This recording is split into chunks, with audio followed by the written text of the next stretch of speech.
Welcome. Thank you for joining us, everyone.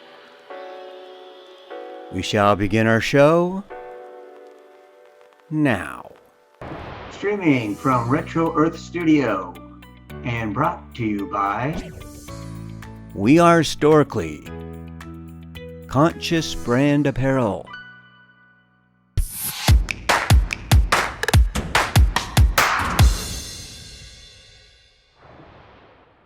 And welcome to another episode of Creatives Chat.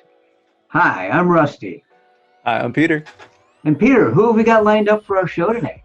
Ooh, Rusty, we have another multi-talented creator. She's a model, photographer, painter, poet, podcaster, actress, activist, vocalist. She's from the north side of Spokane, Washington, recently moved to Seattle. And my, oh my, Rusty, I'm excited to have Marina Lotus on today. Marina Lotus. Well, I lost track of how many things she does. I don't have enough fingers to keep up with you. So I'll be in the back monitoring the show. If I have any questions, I'll pop back. In the meantime, have a great chat. I'll be listening in on you. Oh, Marina, I'm so excited to have you on the show today. How you doing? I'm good. How are you? I'm doing great. I mean, I feel like where do we even begin? There's so much ground that we can cover. And I think one of the things that we should just really get out of the way immediately is kind of your recent activism and the kind of activist journey that you've been on for your entire life, really.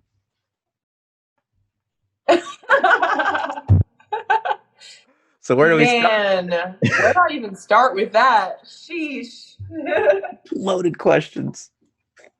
For real. So, I mean, for me, my activism actually all started in 2012 with the whole Joseph Kony 2012 movement. I don't know if you know about that, but there was an organization called Invisible Children that, would try to go into Africa and save the little kids that would get not adopted, but taken and used as basically child soldiers to go into their cities, kill their own families and the rest of their communities. So there's just like this really evil dude, Joseph Kony, that was doing that. And I was like a freshman or a sophomore in high school. I don't remember. But when that happened, I just was like, wow, the world is a really messed up place. You don't really hear about this kind of stuff. And I just felt like it was really important. And I just hit the ground running with that. And then it was just game over from there. So just a full journey of life. Yeah, that's where it all started. Well, where's it taken you thus far? I mean, it started there. And then I started to get really passionate about prison reform. In high school. I was going to pursue politics or go try to be like not a pharmacist, but a psychiatrist in prisons so that I could stop the prescription of antipsychotics and other drugs that people don't necessarily need when they're in prison, because that's a whole issue that a lot of people don't know about. So definitely. No, definitely. I think that's one of the reasons why I've been so excited for this chat, because I feel like just activism wise, you've really covered the scope of so many different fields and issues that are so applicable to today's youth, applicable to today's, honestly, elderly, all those suffering from the various types of mental health issues and emotional issues. And I guess what would be some of the most recent stuff you've been doing? I mean, recently, I started working with Black Collective Voices in Seattle. I just kind of started getting situated with them. I've been pretty mobile, going back and forth between Idaho, Washington, and Portland as well. So my main focus with activism right now as an individual is to spread knowledge. That's always going to be step one for me. So I found that I really liked trying to get books to people who don't really have access to them so they can get educated on their own culture and the types of things that are going on, on a local level. I really care a lot about local politics and local community. So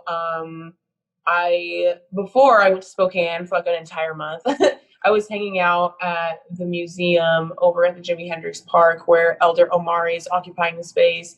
And I was talking to him and just, other activists around there, trying to figure out like what we all really wanted to do. And for me, I had the idea that I'm just about to go back and start pursuing that we should kind of start like an art gallery outside where people can come and live paint. We have like a featured artist every week, and there would be like a huge setup of just local art in the central district. So I wanted to get kids more involved with, expressing themselves. And we've been focused on trying to build a community center there where people can come and record music and, learn about African American culture and history and just all of that. So the community building aspect has definitely been a huge selling point for me, but I also really care a lot about boycotting businesses and products that, just are basically the root of the ailment in our communities as BIPOC people in America. Yes, and I think that's something that so many people neglect to really admit is that it's like, you vote with your dollar fundamentally. And that's where it really hits the hardest. And I think we've seen that a lot with kind of like the cancel culture. I just feel like in terms of nowadays, people aren't really thinking about the broader game of it in terms of these big conglomerates, these monopolies that just run stuff and just treat people terribly. Like the Uyghur Muslims, it was like 83 of the largest companies in the world are using like legitimate concentration camp slave labor. And like no one wants to really look at that stuff. It's like, that's the reason to burn stuff. That's the reason to not shop there. Yeah, this is the thing for me, right? I just cannot stand how people will choose to be ignorant on this when when we affect third world countries so much, like the destruction of so many people's lives are just rooted in our American capitalist culture that we've been trying to impose on the entire world. Like, what's really been weird to me is people just saying like how brave I am for doing what I'm doing. And I'm like, I'm just living my life and talking about it openly. Like, this is the same stuff that I've always been doing. Like, this is just the work that needs to be done if we're actually going to continue to have a planet. Right? Right? Well, it's genuine it's nature. My personal belief that like environmental sustainability is going to be the cure-all for everything. If we focus on the environment, the health of Black lives and all those kinds of things just stem from that. Like, I feel like the government made it a Black issue so that people would be less passionate about it. The racial divisions, I love it. It's true though, and I think that's something that, again, like when it comes down to it, we've gone from like a civilization that's had like thousands and hundreds of thousands of different small companies running these different industries, keeping things local, building the real communities, into like literally like a handful, like 5, 6, 7 companies, like a dozen companies tops that literally run.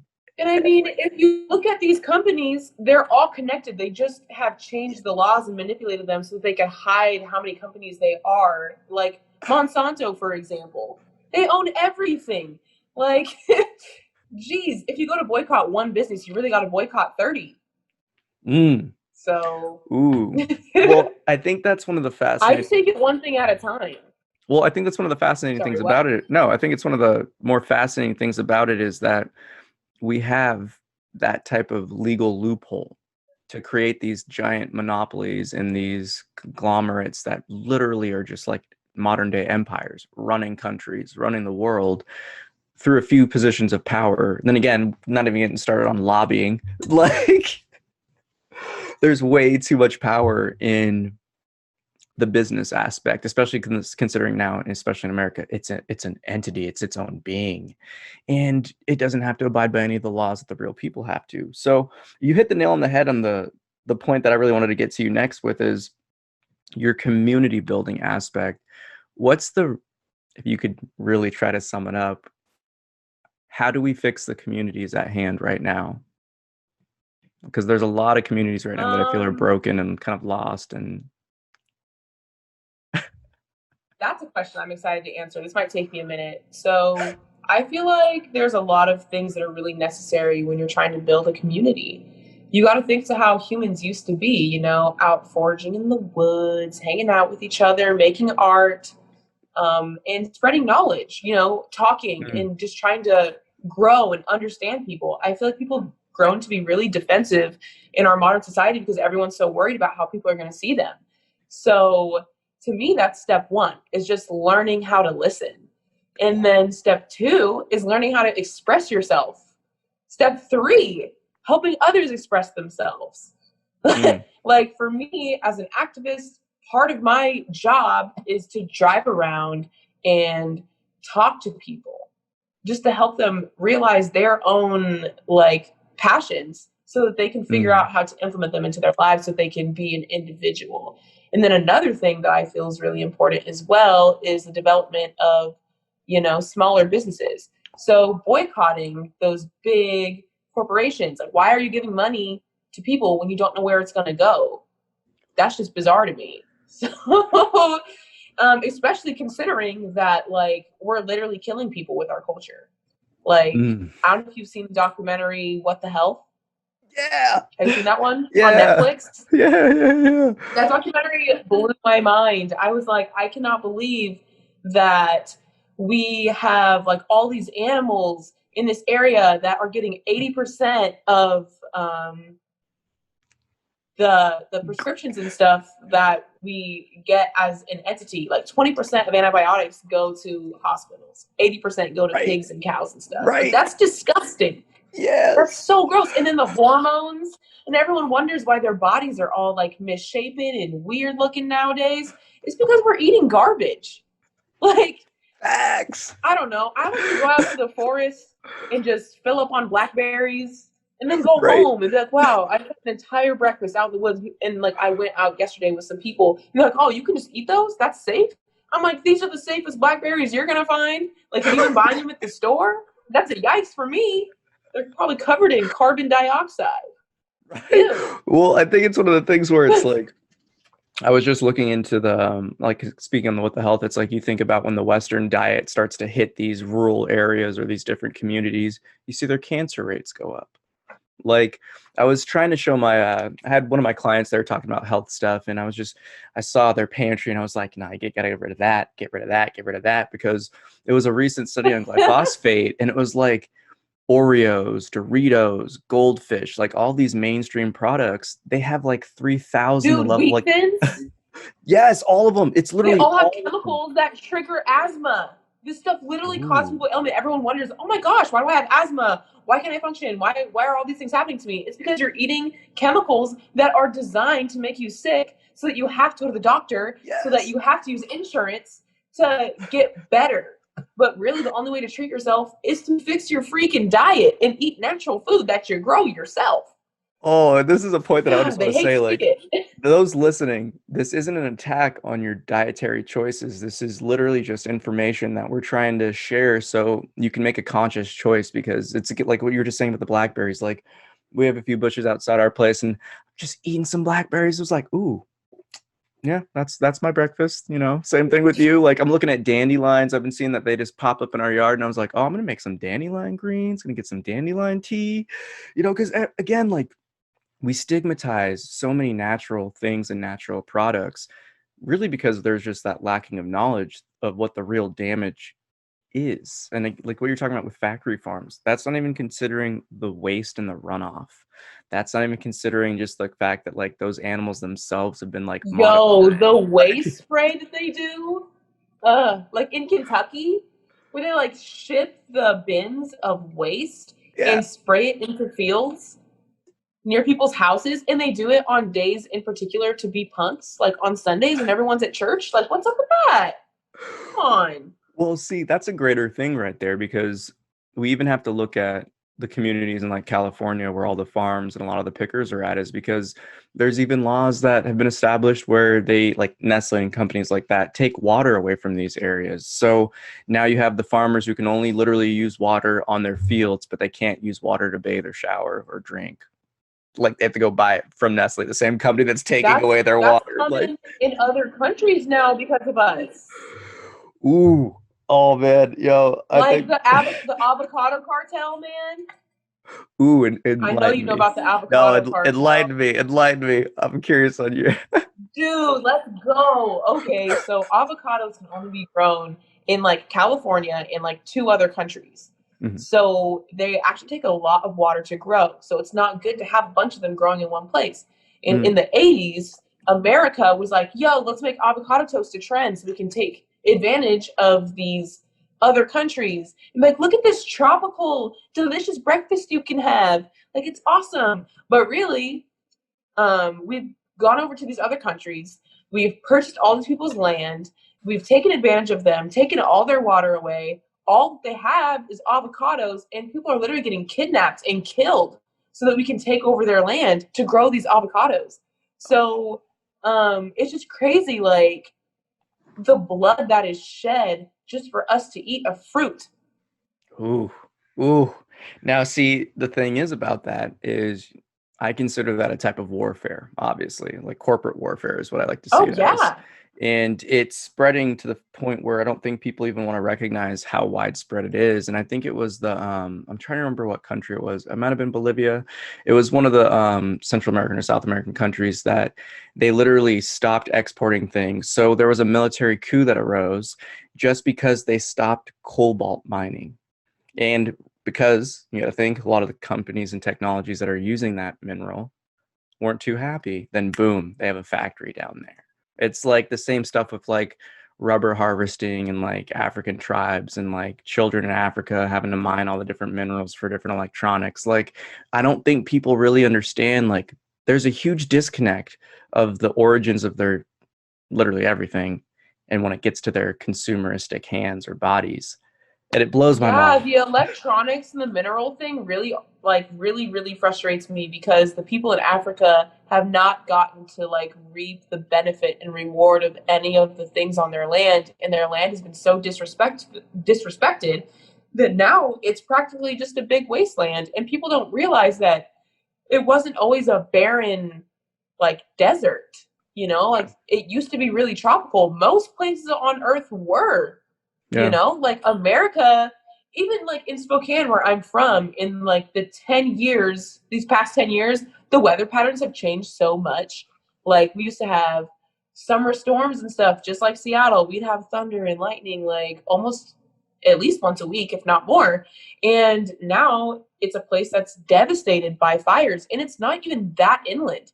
Like it's still a state on the coast. So I can only imagine what's going on in the most inland states of our country. And I feel like people just don't think about that in scope and ingest, like just how devastating our culture truly is. Ooh, and I think that's something that's really funny is because there was that recent storm in Iowa that knocked out a ton of the storage of like grains and all the silos, and literally like the weather switching and how it's been changing so drastically has destroyed like most of the cornfields and most like the corn products. And again, like everything in our country is pretty much ran on corn now, which is its own bag of worms to really, or can of worms rather, to get into. Dude, corn is so stupid. Why do people eat it? You literally can't even digest it. It's just a filler. Like why? Why is that a thing? I'm so confused. Well, like it comes back into that conglomeration that they literally everything is a byproduct from a lot of the research that I've looked into. And it's again like even the chemicals that are in our water supply, the chemicals that are in the different foods. You have one product, you have your corn, you have like the ethanol they make from it. Then you have all the byproducts they make from the ethanol production. Then you have all the byproducts they make from the food and the grain production that literally just starts getting put into everything. So you have the corn syrups, you have all that. Listeners, look into the McGovern Oh my report. god. This The is where you'll word find. syrup is the word syrup is really freaky to me. Yeah. What is that? Because like unless you're actually making like a fruit syrup or something, it's probably just a mix of some sketchy chemicals and like stuff you shouldn't be eating. Literally a syrup to basically kill you. It's just a little cocktail. Well, I think that's one of the things where it's what you're talking about in terms of the like really building community and really healing communities. Most importantly, it's that education, and I think it has to come down to that hand in hand of the nature and the education. Like we have to have that union where, at least how I see it, to really fix a generation is get kids outside in nature to learn. I think that'll be quick fix. No littering, learning where stuff grows from, how to raise food, how to really treat the earth. And that right there would be such a dramatic switch to people, because it always breaks my heart how many people litter And it's just, it doesn't make any sense to me. Not only that, but I've noticed something in Tacoma, right? So they have like these big dumpsters that are rubber and they're round. Because I lived in Tacoma for a minute, and I just noticed how different the expectations for environmental wellness were over there than they were over in Seattle, where people have more money. Like they got these cheaper garbage cans that don't close all the way, so there's always garbage flying out of the garbage cans. Like the apartment complex that I lived at, I walked over to this little field that was like right next to our complex, and I could see garbage that I had thrown away in that field. And that's when it kind of just hit me that I was like, I didn't intentionally litter, but my stuff is still on the ground. So just because it's out of sight and out of mind, because I threw it into a garbage can, doesn't mean that it's actually going to make it anywhere. And wherever it does go, it could just be a landfill, or maybe it's just getting burned. So now I'm thinking about sustainability in a completely different sense. Like today, I went to the store and I bought some strawberries and blueberries because they were in a paper container, not a plastic one. You know, like even just being a vegetarian or vegan and just eating fruit or whatever, like you still have those same environmental impacts. Or like if you get super processed vegan food, like if you're trying to copy chicken or steak, if you're trying to make it be like meat, it's probably taking just as much energy to create. Well, maybe not quite as much as actually raising a cow, but still a great deal, which is why I've been leaning towards raw veganism. Ooh, well, that's an interesting take on really trying to change the perspective of people. Because I know for myself, like growing up on a mix of just like Southern and European fried foods, like there's just a health standard that I don't think people really recognize. And I know you and I have, like for the listeners, we both water fast, for all you wondering. We got a lot of material on that. For that, dude. Well, it's because again, constantly think that I have like an eating disorder and that like water fasting is so bad for you. You need to eat 3 meals a day, Marina. I'm just really worried about you. You're looking really skinny, blah, blah, blah, blah, blah. And I'm just like, bro, chill. Like this is actually better for you than whatever the heck you're doing. Like I've done the research, so get out of my face. Well, I think that's something right there though, is that it's the close intimacy that all these companies have, that they've been able to influence the education. They've been influencing the health industry, the pharma industry. And I think that's one of the things where if people don't recognize the games that are getting played, you're getting played by them. Like the 3 meals a day. I remember my first like really long like my first 7-day water fast where I didn't drink water. Like I did a dry fast towards the end of it because any amount of water that I was having was just coming right back up. I was like, oh, my body's at that homeostasis, doesn't need anything. And it literally got to the point where I was like, dang, 72 hours hit. I should be dead. Like, and I was completely fine. More energy than I've ever had. Like, completely like in the creative state, in that flow state, just like felt like I was meditating all day. Like, it was one of those things that it broke the paradigm in so many different ways. And again, it's the same response. People look at it in that fear, like, no, that's not real. That's not true. That's bad for you. It's like, have you done it yourself? Have you tried? Your body needs a break from digestion. And the fact that we even like that our meal structure in America is set up in a way that's actually really bad for your body, like eating meat at night and eating sugar for dessert, like those 2 facts alone should make you nervous on what your government is really trying to do for you. Oh, I love it. And it's one of those things where I'm trying to remember. I think it was the comedian Ron Funches. He was like, there's a few types of people that, like really bother me and I have no time for. He listed a few, and then like the last one, he's like, and people that don't believe in conspiracy theories. And he's just like, you think the government's just batting 1,000? And that's it, telling us the truth. And he's like, I have one son, and I lie to that guy all the time. And I was like, imagine all the people.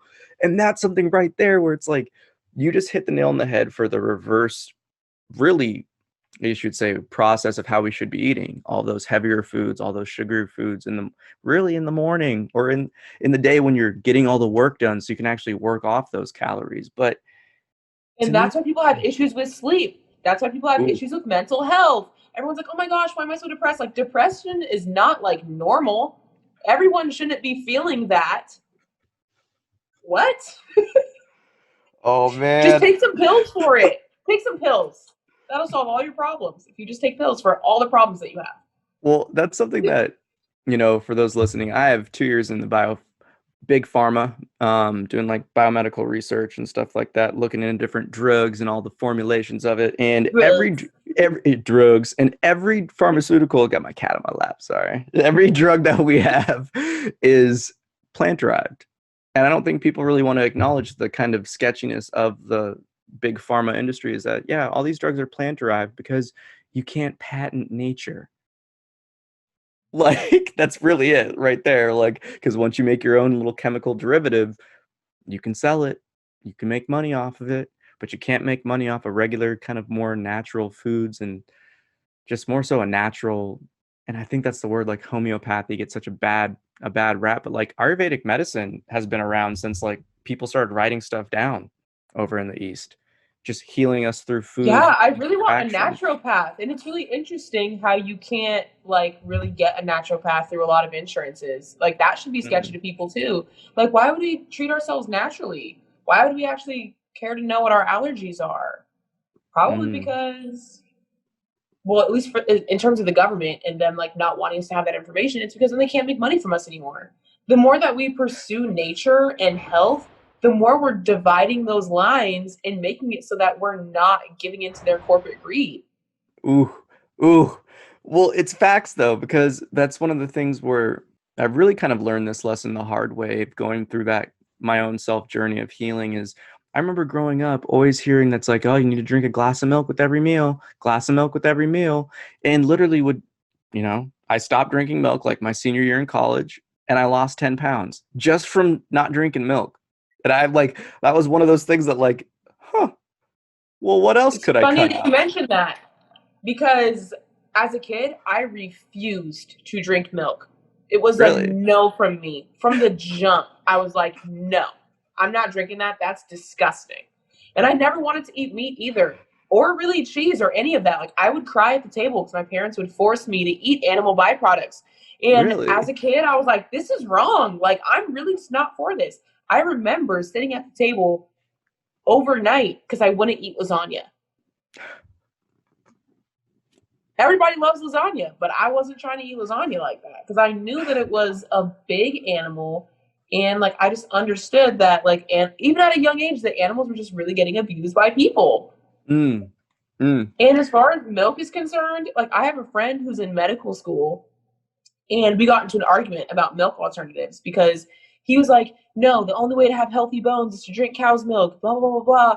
And I'm mm. like, there are countries that don't consume cow products at all because like they can't raise cows in that land. Like that's a pretty American idea. And why do you think that is? Right? But you're in medical school right now, so my bad. You know about health. I don't. Well, it comes back to that point where it's like, what is going into the food? You know what I mean? It's like, I think there's that. I mean, it's the age old saying where it's you are what you eat. And when you think about the chemicals, you think about the drugs, you think about the hormones that are getting fluctuated. It's like, well, and not to mention just like the unnatural cycle of forcing a cow to like constantly be pregnant and like having babies and always be lactating. They literally That, raise right? cows. Right? Like, People literally shove their entire arms up into a cow and force them to be pregnant. That's what we hey, do in America. it's called artificial insemination, and it's meant to sound scientific, so you distance yourself from that understanding, Marina. Okay, That makes it's it okay. crazy. It's That crazy those though. the meandering around the words, that makes it a lot easier for me to just be okay Well, with it. is that, I guess you would say, is the, I think that's one of the things that I had kind of, growing up in the West Side suburbs is there's a disconnect from that. There's a disconnect from the farm to the table. And I'm curious, was one of your reasonings to kind of like recognize all these things because you grew up in more like Spokane where you could see that stuff more often? I mean, I grew up actually in like a middle class white neighborhood. I told you that black people were not allowed to buy houses where I lived. So there were no other black people. And it was kind of like a somewhat bougie, but also country, weird place where just a lot of people would kind of like hand down their houses to their kids. Like it was mostly Mm, families and like grandparents all in the same little 4 block radius. So it was a mm, really interesting place to grow up. It was a lot of old white people hmm, who are honestly very racist. So But like the lady who raised me lived across the street from me because my parents were constantly working. So her husband is 90 now. He just turned 90 last November. Oh But wow. she was from North Carolina. So I did learn a lot from her because she was really serious about her flowers. So I learned a lot about like rhododendrons and hydrangeas, tulips. I learned how to garden. And from learning how to like work within the dirt and like really, trim trees and do stuff like that. Even though I didn't have like a big property, that's just how I spent all my time. And Ooh. so I just have like a deep respect for nature as a young kid. And Mm. I've just always really carried that with me in everything I do, even like with my little name change for my stage name, Marina Lotus. Like there's a lot behind that. And I don't know. I just feel like having cats and dogs present in my life, I was always like, wow, I can't imagine like just eating animals. Right. And people have a hard time making that separation, but if Mm. you've ever been to a farm, you can see the goats are hilarious. They love showing off, jumping around and dancing. Like if you actually go hike into the woods and sit down for a second, the animals will come hang out with you. Like I've had hummingbirds come hang out with me. I'm sure you have had animals come chill too. Like Yeah. Bambi, that shit is real life. But I feel like our government also kind of taught people like when you go outside, you should be constantly active because I don't think they wanted people to stop moving and actually just appreciate what's Mm. going on around them. So I see when people go Ooh. on hikes, they're always going really fast and they never really just take a break and like sit by a stream and really like take a second to think about all the living things around them that they Mm. could be ignoring or damaging by being non-complacent. That was just I love that.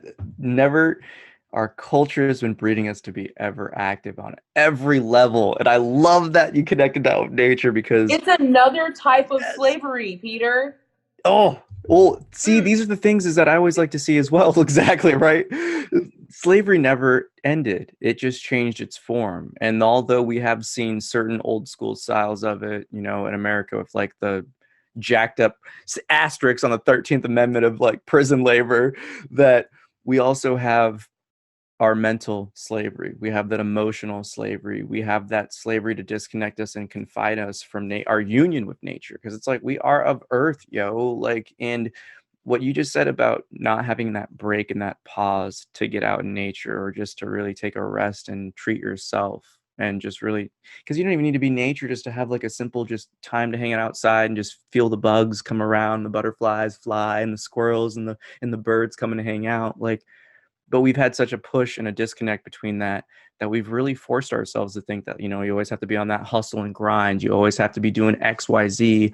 Not to mention our media is always jumping to and from every issue, but never giving us a chance to let things marinate. Like, yo, that's next level stuff right there. And I guess I mean, we predicted that with the Black Lives Matter movement. We knew that it was going to be a trend and then it was going to die facts, down. Like I facts. stopped posting about it because I saw that my stuff wasn't going to people's news feeds. I'm not going to send you guys videos individually of me talking about this. Like Yeah. they did what they intended to do with it. They made us look like dangerous people. I don't know about you, but I've experienced more racism in the time since Black Lives Matter started. You know what I'm Yeah. saying? Yeah. Well, I mean, we've talked about it in person and in the green room a little bit, but it's like the issue of sensationalizing something in this country turns things into like that fad like nature. And you've heard me say this numerous times that the response that people had with everything going on set us back with real conversations about race, about education, police reform. I think it set us back at least 20 years, because now even bringing these things up, you're automatically typecast as like the Antifa protagonist, the ignorant rebel or anarchist. And it's like, no, like these are still legitimate issues that got hijacked by people that, again, like that government influence serving the agendas and just trying to make things seem normal. It's like, nah, that's not how you. Yeah, I mean, I'm constantly being attacked as being that angry Black woman and being a bully and a cop hater. And I'm like, guys, my focus isn't even primarily on Black Lives Matter. I don't even agree with that organization because it's Right. clearly owned by corporate things that have nothing to do with what I'm trying to Marxist. do. You donate that money to them, and then where does it go? You're like, well, then what am I supposed to do? I'm like, probably find some local organizations, like the things that I work with, and donate to those. But like, I made a post on Facebook about how I was trying to get supplies and stuff for Portland. Mm.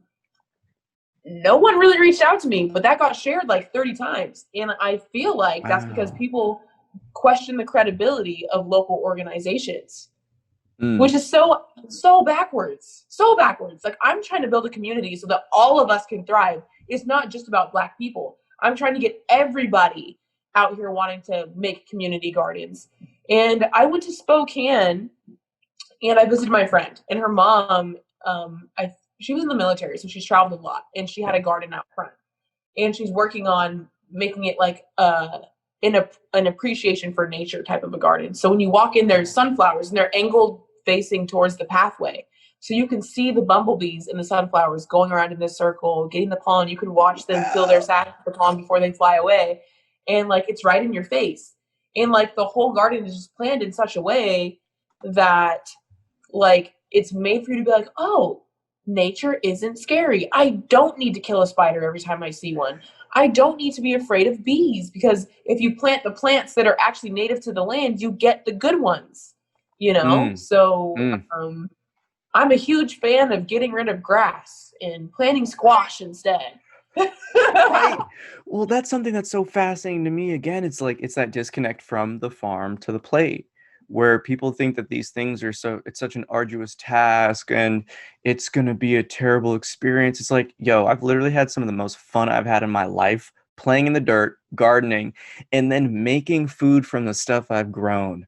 Like Yes. that right there is like such a break of my heart, because I'm like, yo, like our strawberries that we have, like they already bloomed, got another round and batch blooming again, which is dope.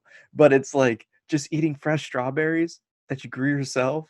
Not only the flavor blows your mind because you're like, what the hell am I eating from the store? But you just think the simplicity. I was like, I barely watered that. Like I barely took care of that. It Honestly, did like itself, growing fruits and vegetables is not even that hard. That's the right? crazy part. And you just need a pot. Like I think I just have like 3 planters, and I'm already like all the runners are already starting to grow. So I just have like 3 more plants coming, and it's just like, yo, like there you go. Yeah, so I mean, like I've had to, kind of sacrifice having the ability to have land in like Yeah. or like a balcony or something to grow plants on, because of the lifestyle that I've chosen to live with activism. It's definitely a job that doesn't pay. So trying to save the world is an interesting task. But I'm really trying to focus on community gardens and stuff like that, because I feel like those are going to be the most important things to have people reconnect. And so with that person who is growing that garden in Spokane, I'm trying, like I'm starting to try to get money to get them other plants that they want in their garden, like blueberry bushes and stuff like that, so they can have like guided tours of their front yard where they can show Wow. people, hey, like this is why we grow lavender and sunflowers, like these are the plants that are good for the bees, and like this the order in which you should plant them in. Like the Mm. sunflowers will bring the bees to your yard, and then you'll get a more fruitful crop when you have your squash or whatever it is that you're trying to grow. Like I just feel people don't know how to garden, and when they try, they fail because they don't know what attracts bees. And I'm like, would you guys be interested in also having some beehives? They're like, we're allergic, but we'll consider. I'm like, okay, let's work this out. So I'm trying to start with things like that. And I don't really care where it is. Mm. Like, if I see someone who's trying to do something, I will find money to help invest in the situation. Even though I don't really have a lot myself and I'm not working, like, that's really my number one goal right now. So I try to get money and spin it back into the community where I can. Yes.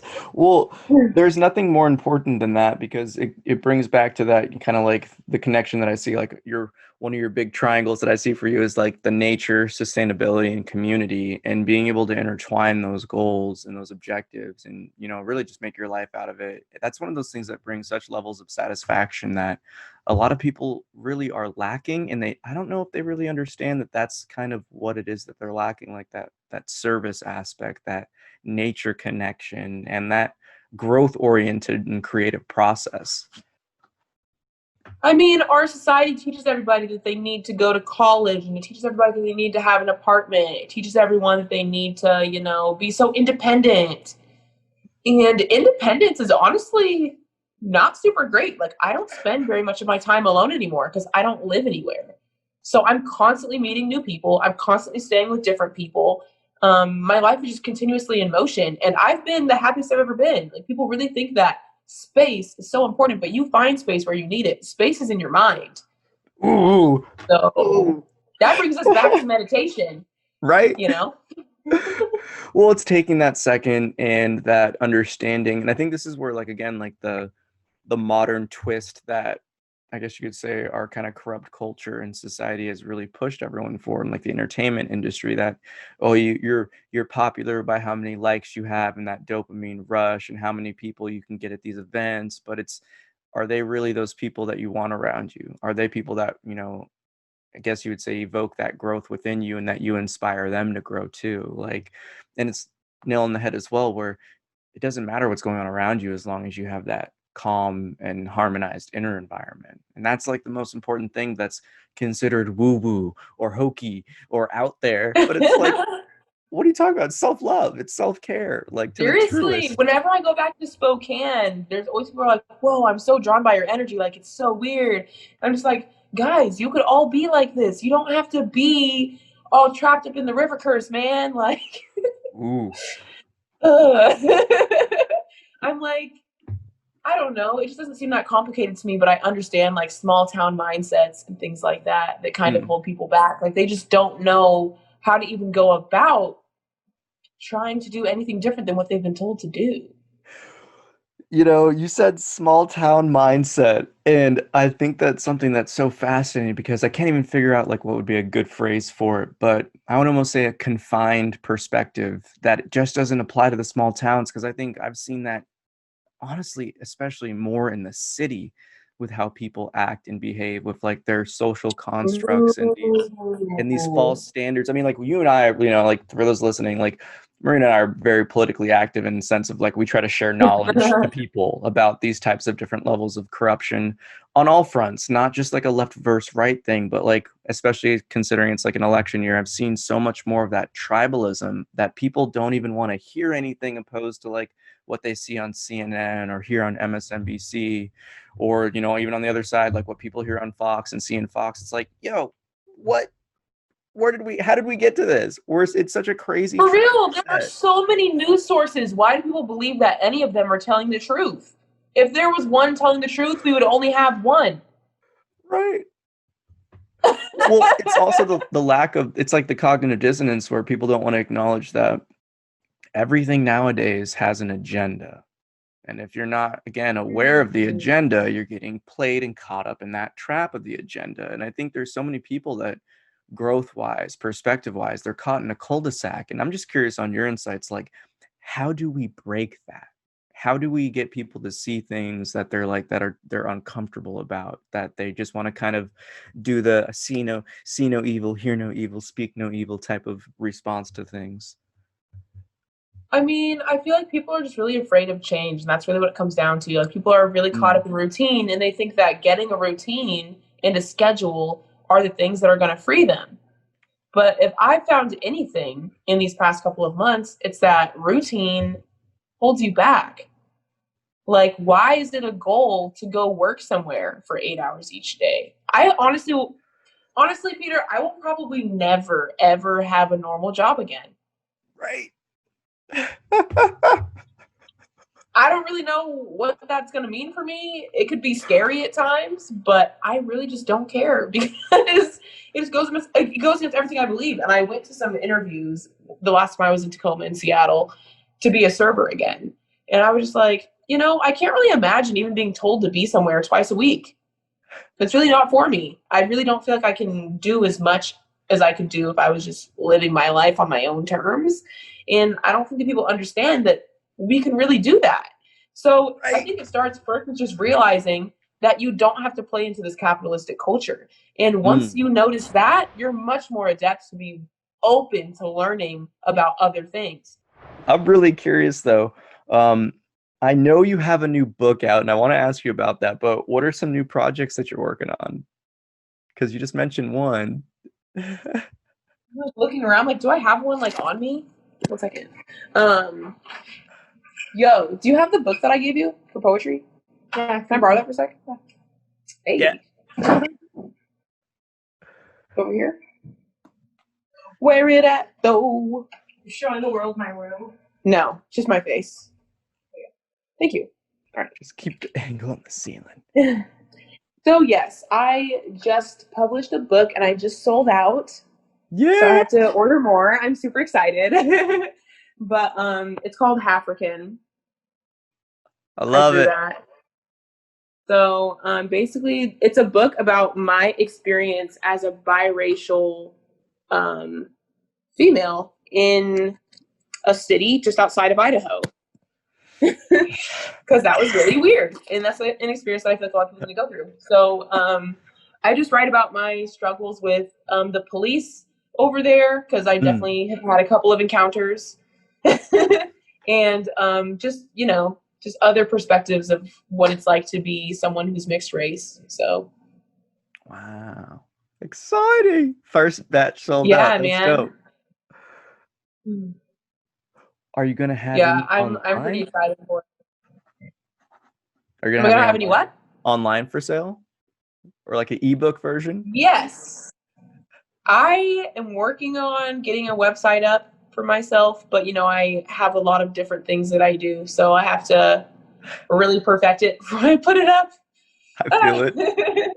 So yeah, I am gonna have some available for sale, but you can also just contact me, and I've been doing deliveries and shipping them out as well. So I've sold like 35, which is There you pretty go. good. I've only had them for like a week, and I haven't really been trying. Like I've just been selling them wherever I go and passing. Like, hey, you need a book? Cool.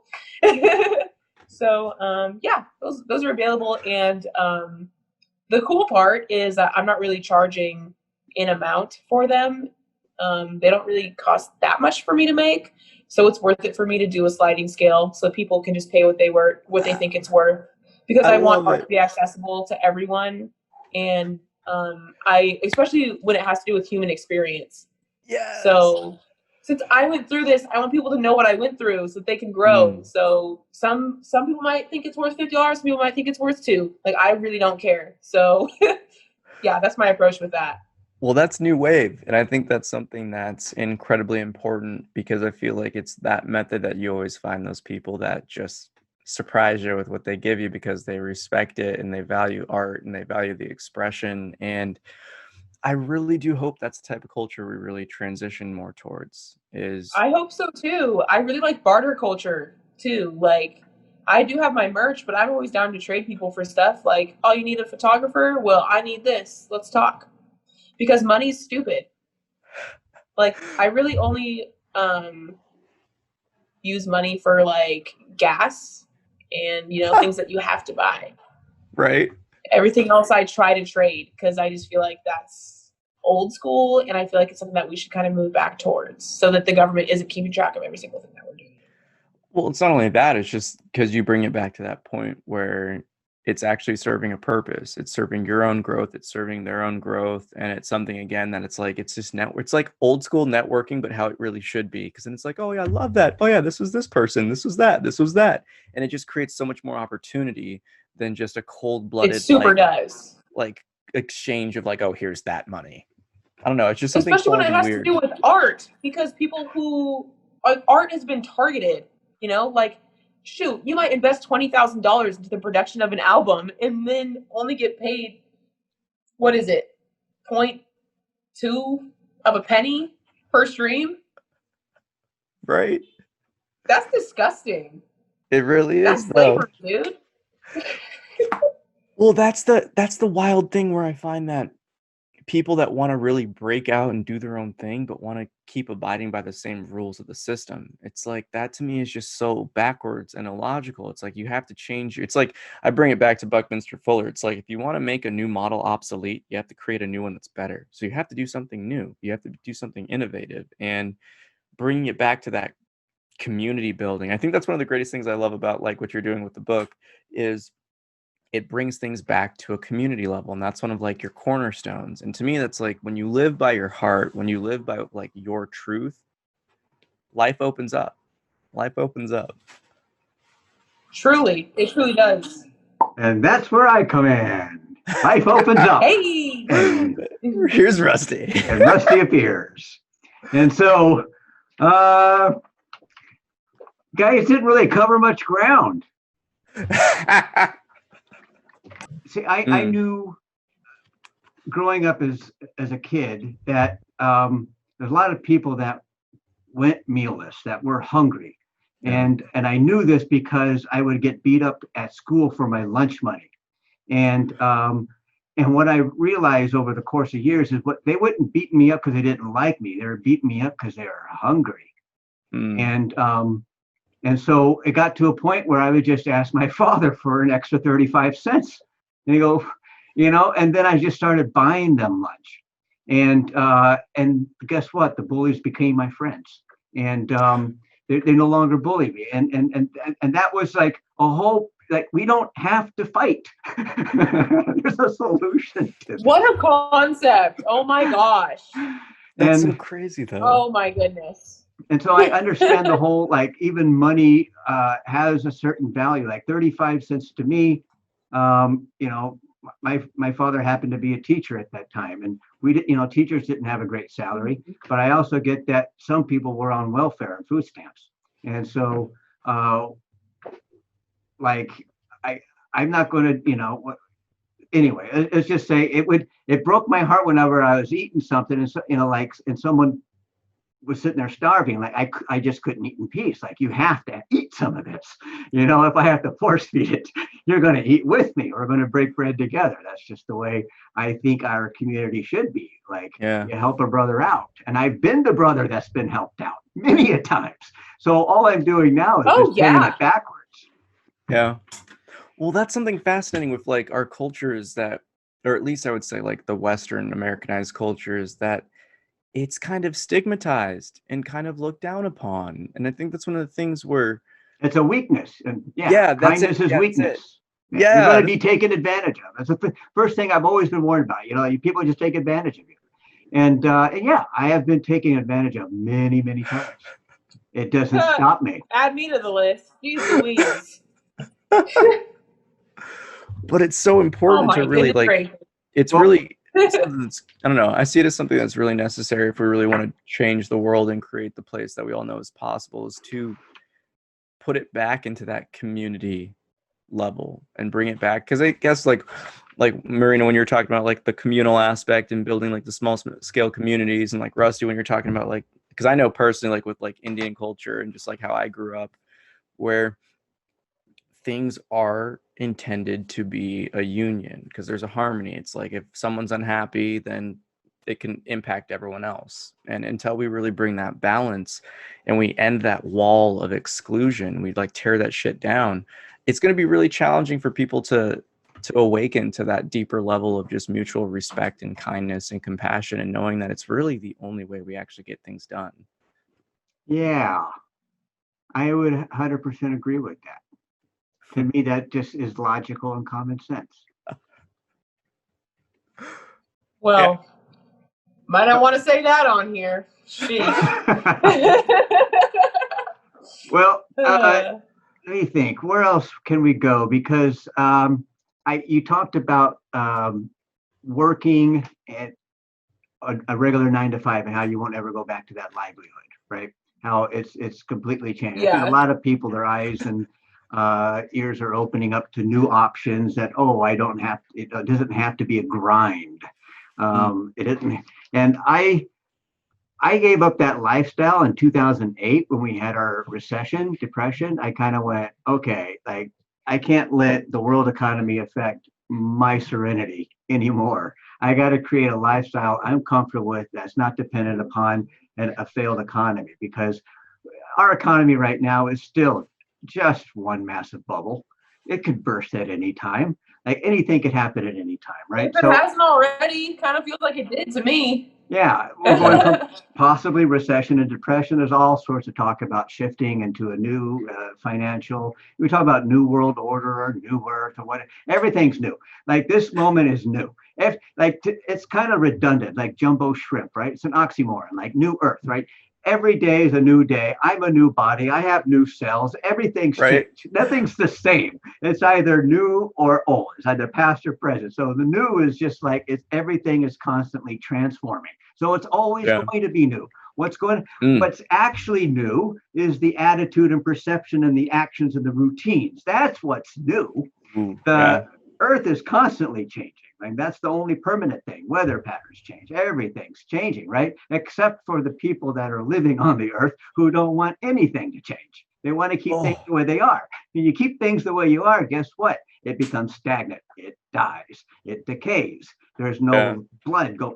Like you have to have movement, action, and the constant change is just the natural law of how it is. And so if you're not changing with it, then that's where the disconnect and the resistance come in, and that's where the frustration and the uneasiness and so changing out there doesn't change what's in here. We think so. Something out there will make me feel better. And the only thing that's going to make you feel better is in here, and then that's projected out there, and then everybody feels better. And so start with yourself before you criticize anyone. Pull that splinter out of your eye before you start talking about someone else's log. And and if I don't know what else to say about that except that it's all internal work. Just work on yourself and everything will get better. That's it. There's going to be a lot of content that people are going to have to dissect from this. There's going to be a little bit for everyone. And so I want to thank everyone, our viewers, for liking and sharing our show and sticking with us. And thank you for your support. As always, have a happy always. Oh, yeah. That concludes this episode of Creatives Chat. Thank you for watching. Join us every Thursday at 3:33 p.m. Pacific Daily Time as creative minds get together and chat about who knows what. View more episodes on our YouTube channel. Don't forget to like and subscribe. Thanks again to our sponsors for making this show possible.